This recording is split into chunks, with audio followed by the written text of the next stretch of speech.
Aleluia, aleluia, aleluia, aleluia, aleluia, aleluia, aleluia, aleluia. Pelo Evangelho o Pai nos chamou, a fim de alcançarmos a glória de nosso Senhor Jesus Cristo. Aleluia, aleluia, aleluia, aleluia, aleluia, aleluia, aleluia, aleluia. O Senhor esteja convosco. Proclamação do Evangelho de Jesus Cristo segundo Mateus.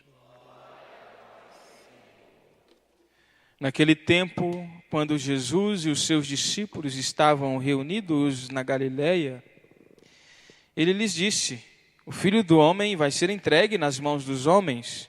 Eles o matarão, mas no terceiro dia ele ressuscitará.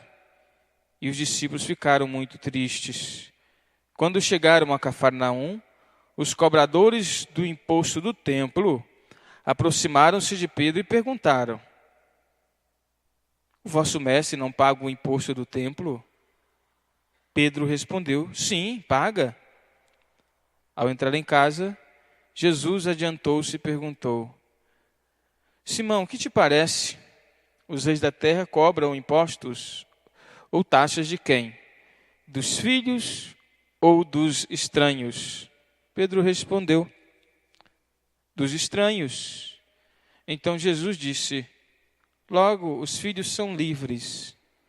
Mas para não escandalizar essa gente, vai ao mar, lança o anzol e abre a boca do primeiro peixe que tu pescares. Ali tu encontrarás uma moeda. Pega então a moeda e vai entregá-la a eles, por mim e por ti. Palavra da salvação. Queridos irmãos e irmãs, quero fazer essa meditação refletindo sobre essa questão do imposto do templo e do imposto, podemos assim dizer, maior que Jesus pagou, que não corresponde a este que Pedro pesca, né? E a nossa participação neste imposto do templo, que hoje nós podemos pensar, atualizando como cristãos católicos, no nosso próprio dízimo. Veja, aqui fala-se do imposto ao templo, não é ao Estado, ao governo, é ao templo. Jesus começa falando da sua morte. O Filho do Homem vai ser entregue nas mãos dos homens, eles o matarão, mas no terceiro dia ele ressuscitará. Veja, o grande imposto não é este imposto aqui que se cobra no templo que Jesus pagou. Ele, na verdade, não pagou nem 10, nem 50, nem 30, nem 70, nem 90. Jesus pagou 100%. O imposto que ele paga, na verdade, foi por nós. Ele levou sobre si, imposto foi, portanto, sobre ele todos os nossos pecados. E aqui está, portanto, queridos irmãos e irmãs, o sentido maior de tudo aquilo que diz respeito à nossa prática de fé, no que diz respeito também, especificamente, ao nosso dízimo, ou mesmo, não falando só na parte financeira, mas na nossa doação no reino de Deus, o nosso tempo gasto no reino de Deus. Jesus poderia não pagar aquele imposto, mas ele fala para não escandalizar. Não quero entrar aqui no detalhe do milagre que Jesus pede Pedro que vá pescar e no primeiro peixe ele tira lá a moeda e paga tanto para ele como para Pedro. Mas quero ficar aqui naquilo que Jesus pergunta para Pedro. A pergunta que Jesus faz para Pedro, que foi abordado pelos judeus, dizendo que Jesus não pagava, questionando se Jesus não pagava o imposto, Pedro diz que sim, e ao entrar na casa, Pedro nem fala nada a Jesus, porque Jesus já adianta a Pedro. Veja, Jesus que conhece todas as coisas, perscrutava os corações e os pensamentos. Pergunta para Pedro: que te parece? Os reis da terra cobram impostos ou taxas de quem? Dos filhos ou dos estranhos? Veja, quando Jesus faz essa pergunta, nós vamos entendendo que mesmo ele, já sendo o Filho de Deus, que havia entregue toda a sua vida, que entregaria toda a sua vida, até porque se encarnar, o Filho do Homem que se encarna, que toma a nossa condição, ele já está se doando, ele já está se entregando. Mas mais do que isso, é Deus que se esvazia da sua condição, ele não se apegou à sua condição divina, mas enquanto o homem também ele é esvaziado de toda a sua dignidade enquanto homem, porque ele se entrega inteiramente, é humilhado, chicoteado. Ele esvazia da sua condição divina, mas humanamente falando também, ele está no extremo da indignidade, virou chacota. Aqui veja, é a entrega de Jesus máxima. Ele se esvazia como Deus, mas também se esvazia como homem, porque ele encarnou-se. E o esvaziamento total se dará lá na cruz. Lá ele deu 100%, inteiramente, por nós. E por isso, ele ainda dá, veja, o imposto do templo. Não precisava. E ele diz, para não escandalizar essa gente, vai lá e faça isso. E Jesus vai falar para Pedro que quem é obrigado, né, na pergunta, os reis da terra cobram impostos ou taxas de quem? Dos filhos ou dos estranhos? Pedro respondeu, veja, cobrar, exigir, cobrança é uma exigência, dos estranhos. Então Jesus disse, logo os filhos são livres. Para Jesus o imposto do templo, queridos irmãos, deveria ser transformado, portanto, ou seja, esse dízimo em uma doação, uma entrega voluntária e prazerosa, e não em um tributo, não em uma obrigação, porque quem é obrigado é o estranho. Os filhos não. Os estranhos são os que ainda não aprenderam o valor da generosidade. E por isso necessitam de uma imposição. Tanto para, às vezes, a manutenção, mas veja, não é este o caminho. Nós, como cristãos, muitas vezes ainda, desculpe dizer, mas muitas vezes como pertencente à comunidade católica, à nossa paróquia, nós agimos como estranho, como se não fosse conosco. Isso não é responsabilidade minha, eu não me responsabilizo por isso, ou o dízimo, eu não dou o dízimo por isso. Veja, ainda não estamos vivendo como filhos, como estranhos, porque quando eu estou vivendo como filho, ou seja, pertencente ao mesmo corpo, isso não há dificuldade nesse ponto, porque não é só o meu dízimo, é o meu tempo, é o que se oferece para o meu crescimento espiritual. Quantas vezes na igreja, na nossa comunidade, nas nossas paróquias, a gente sempre prescinde,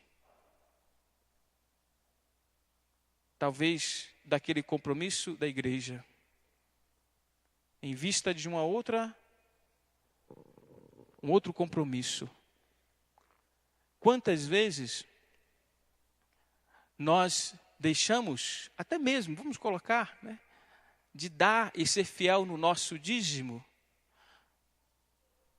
porque ainda nós sentimos-nos fora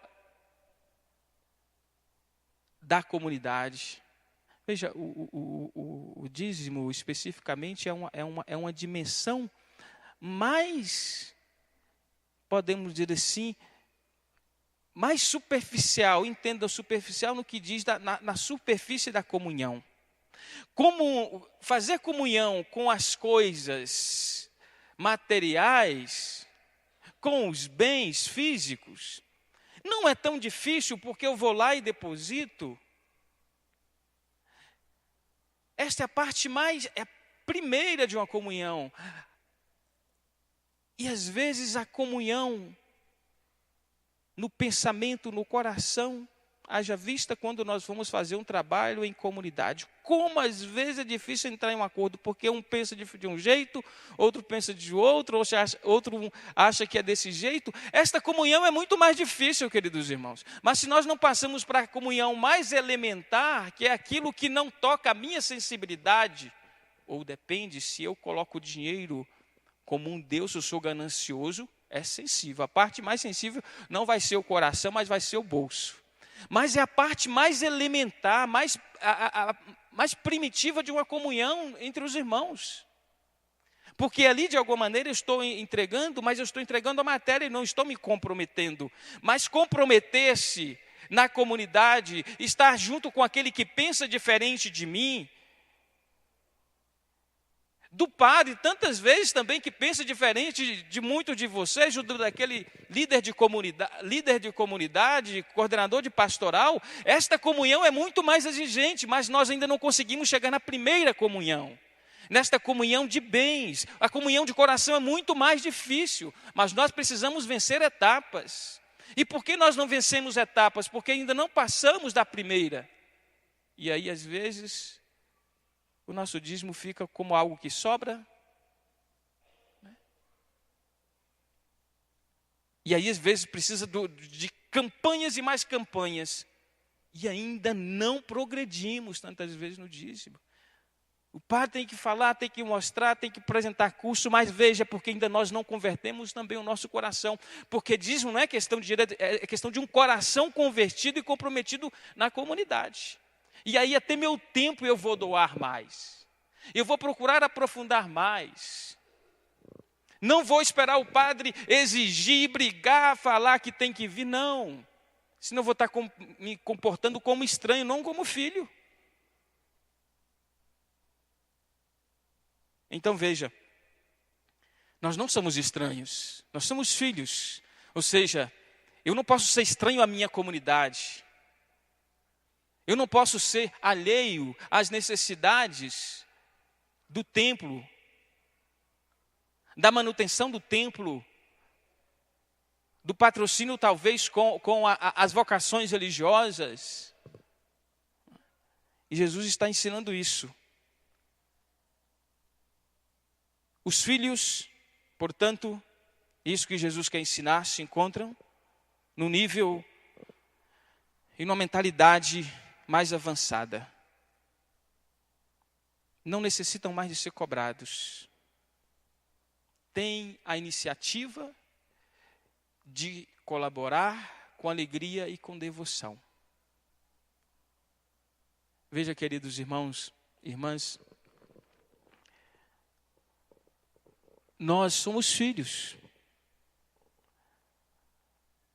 Mas para que esta gratidão e esta inserção na própria comunidade aconteça, eu devo lembrar deste primeiro imposto, que foi o próprio Senhor que pagou por mim e por você. E qual foi o imposto que ele pagou? De 10? De 20? Não, 100%.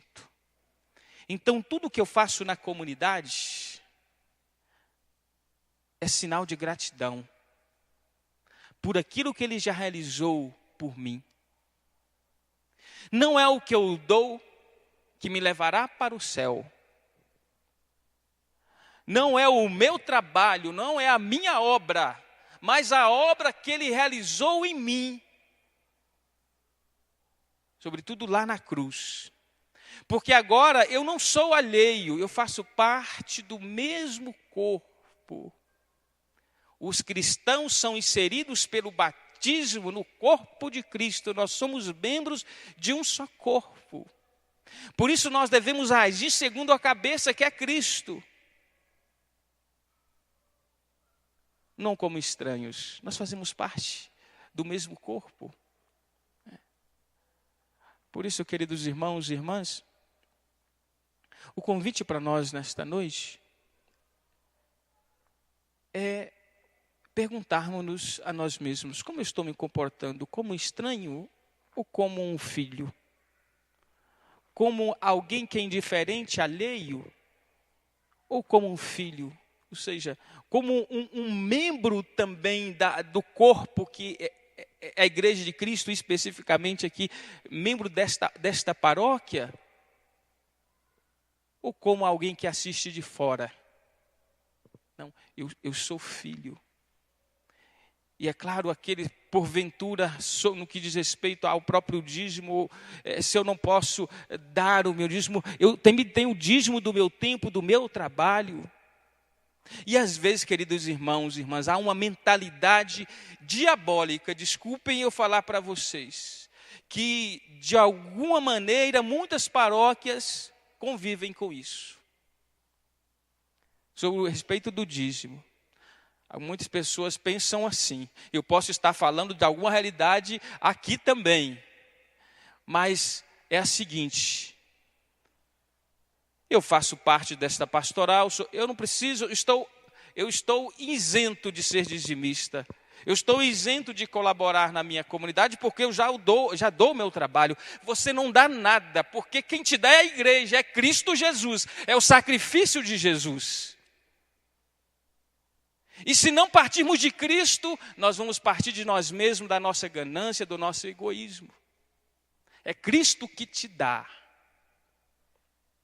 E se eu não tiver essa gratidão, vou ser mesquinho. Eu vou trabalhar porque eu não quero dar aquilo, então o trabalho já valeu, estou empatado. Mesquinharia, coração fechado. Coração que não entendeu o amor de Deus ainda.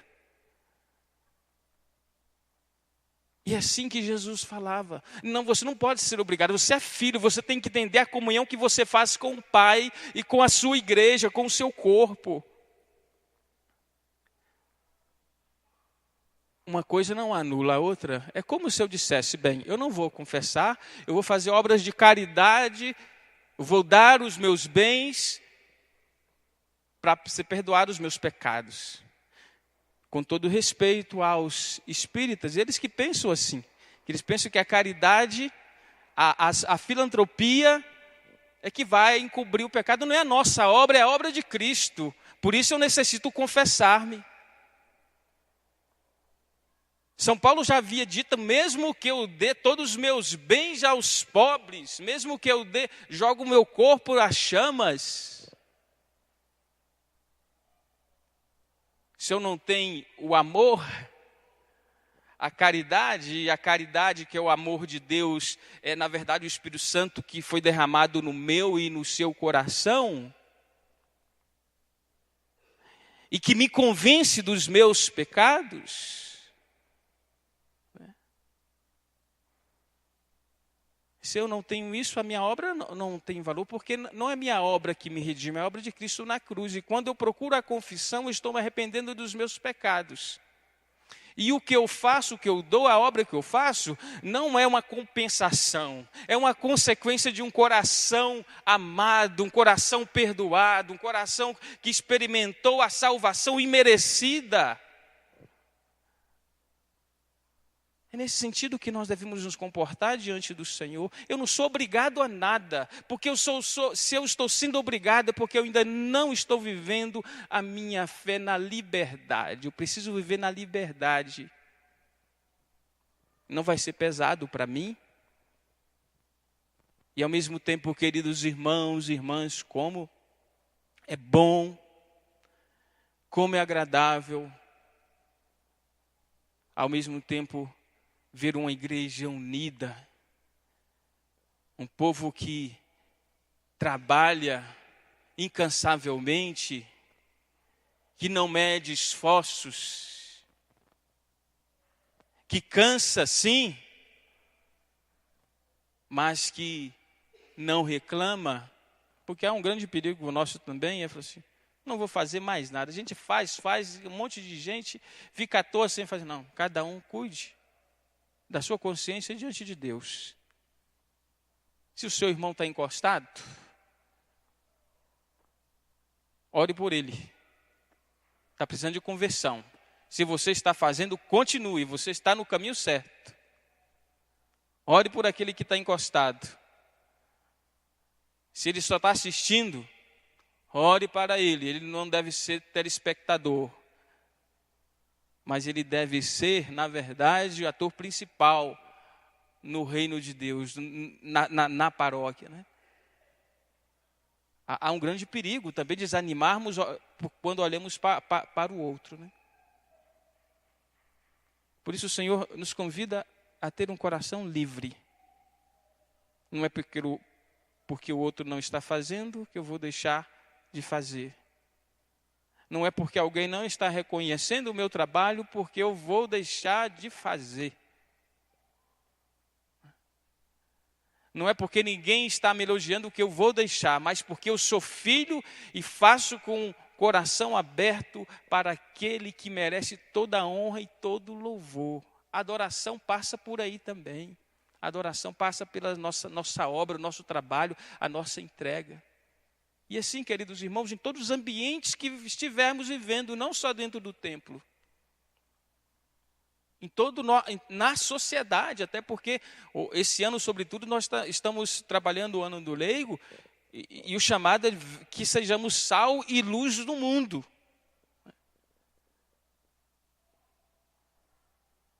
Por isso, o lugar de reacender os nossos corações, reacender a nossa fé, o nosso amor, é sempre no altar do Senhor, onde celebramos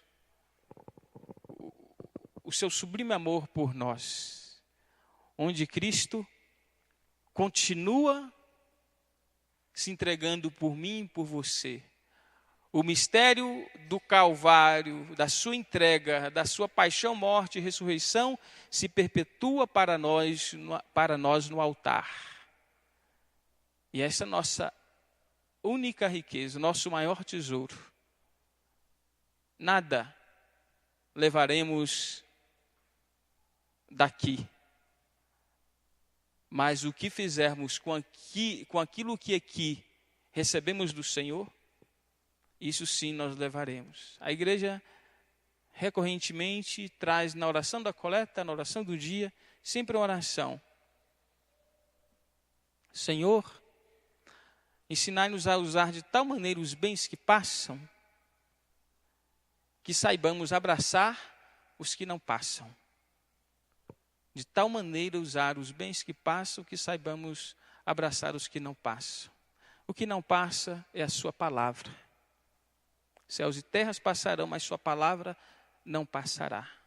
E se a palavra de Deus está em meu coração, eu saberei de fato usar tudo aquilo que passa. O que não passa é seu corpo e seu sangue, a sua graça agindo em mim. Isso não passa.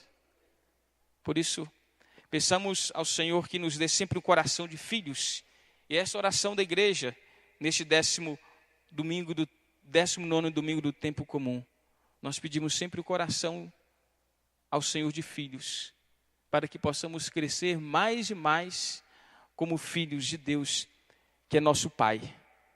E nele nós somos livres, não somos estranhos, né? Somos livres, não somos obrigados, mas nós somos chamados a voluntariamente a ir além, a ir além.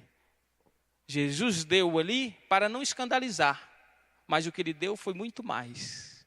Ele deu a sua vida por mim e por você.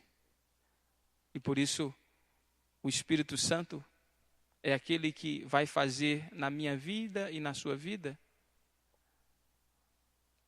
vai agir no meu e no seu coração, a fim de que tenhamos cada dia mais um coração semelhante ao de Jesus. Que Jesus, que é manso e humilde de coração, faça verdadeiramente o nosso coração semelhante ao dele. Um coração de filho, um coração de quem é livre, não escravo. Louvado seja o nosso Senhor Jesus Cristo.